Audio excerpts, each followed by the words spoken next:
43-year-old Roger Watson is one of the lucky ones. He has a dialysis machine installed at his home near Redhill in Surrey. He needs treatment 3 times a week and is on the machine for up to 6 hours each session. If I didn't have this machine, it would involve going up to hospital, which is 25 miles there, 25 miles back. In these weather conditions, not very pleasant, and going up during the rush hour, 2-hour journey, 2 hours to get home.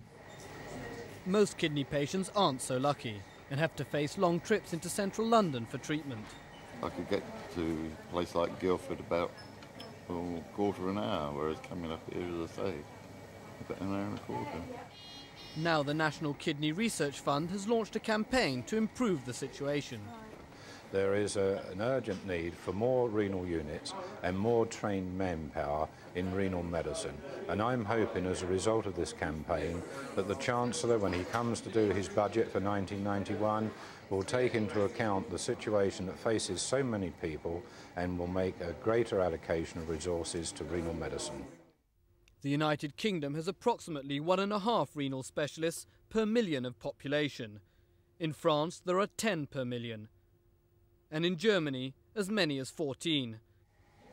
It's the same story when we compare the number of renal units available. In the UK, there's just over 1 unit per million of population, while in France, there's over 4. And in Italy, more than 7. Doctors say the current system effectively means that some patients are being left to die. The older patients, who we now know can do very well on dialysis, are often excluded.